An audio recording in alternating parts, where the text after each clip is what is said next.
Okay, let's talk about an interesting topic and give it the header here, escape characters. You'll see why in just a moment. This is fairly commonly used with strings. So press Shift Enter, get a new coding cell.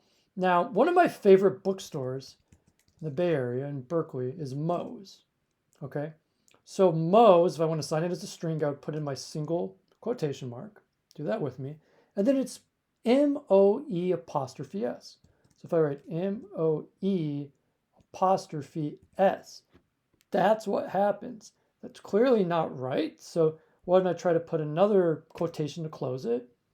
Press Shift Enter. You can see it doesn't look right. It says invalid syntax. That is incorrect syntax. Syntax is like the arrangement of phrases, text, symbols, you could say in computer programming, to generate meaningful constructs. And that is not meaningful in Python. If you just type gibberish, it probably doesn't work. So syntax there is usually like sometimes it's honestly it's a typing error, but other times it's just not the way that Python works.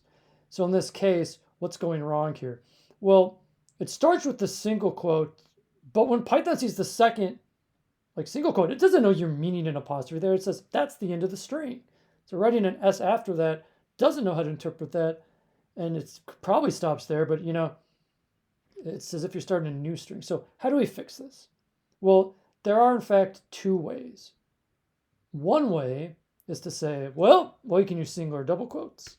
I'm going to use double, right? And you can have the single quote inside. Press Shift Enter, and it stores properly. But there is another way, and it's called using an escape character. So let's try this another way. I'm going to rewrite it the way I want to. And then what I'm going to do now, backslash. Watch me. Hold your hand up, and then you go back. I think it might be reversing on the camera. I'm not sure. If you hold your hand straight up and you fall back, that is a backslash that way. And then if you put an apostrophe there, it includes it as an apostrophe. Okay. And just to show you, if you want to try, you can print it out. And it prints out exactly as expected. So it's called an escape character. And I can put in a link for you all. Here are some escape characters in Python. You can see the single quote here. Double quotes would be used the same way. Another important one to note is this new. That's for new line. We'll be using that one. Those are the main ones that I use. And of course, because backslash is an escape character, if you want a backslash, you need to give it a backslash. Okay. And note, by the way, whenever you're looking up information like, about Python, it's always good. You see this docs, it says docs.python.org. That means this is a part of the official documentation. Okay, I'll make sure that that's in the notebook for you all, and I'll put it in there as a text cell.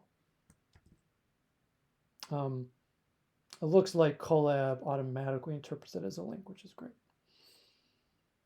Okay, so that's the basics for escape characters with strings.